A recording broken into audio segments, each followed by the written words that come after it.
ये दो सूत्र जो हैं बहुत प्रसिद्ध सूत्र हैं, चारवाकों के नाम से चलते हैं।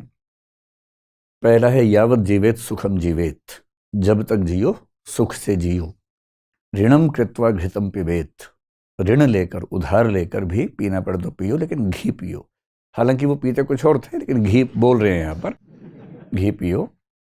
भस्मीभूतस्य देहस्य, एक बार देह के भस्मीभूत जल जाने के बाद पुनरागमनम कुतः, पुनः आगमनम कुतः, पुनः कहाँ आती है देह?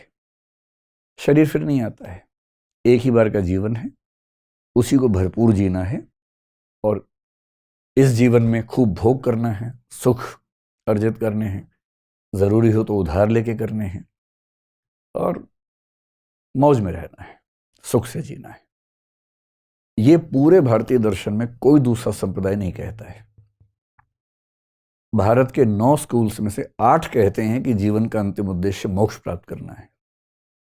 ये कहते हैं कि मोक्ष सिरफिरों का विचार है, कुछ नहीं रखा उसमें, सुख ही असली जीवन का ध्येय है, लक्ष्य है। इस वजह से इसकी आलोचना बहुत ज्यादा होती है। दूसरे में तो और खतरनाक तरीके से बोल रहा है, ये मदिरा पान के बारे में समर्थन कर रहा है।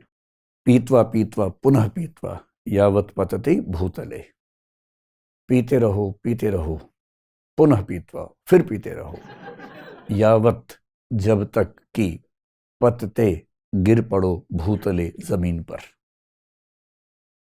पियो पियो फिर पियो जब तक कि जमीन पर गिर ना पड़ो। और गिरने के बाद क्या करना है? उत्थाय च पुनः पीत्वा,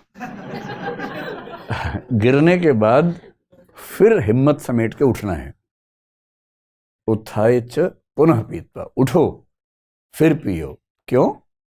क्योंकि पुनर्जन्म न विद्यते, क्योंकि ऐसी कोई विद्या नहीं है, ऐसा कोई ज्ञान नहीं है जो दावा करता हो कि पुनर्जन्म होता है। यही जीवन है, यही काम करना है, पीना है, गिरना है, फिर उठना है, फिर पीना है, फिर गिरना है। अब इन श्लोकों से या इन सूत्रों से चार्वाक दर्शन की एक खास छवि बन गई है, बहुत नेगेटिव छवि है। ये भाव हमें पूरी परंपरा में दिखता है, ऐसा नहीं कि यहां दिखता है, और केवल भारत में दिखता है ऐसा नहीं है, पश्चिम में भी दिखता है। हर देश की परंपराओं में ऐसे भाव दिखते हैं। आधुनिक काल में भी अगर देखें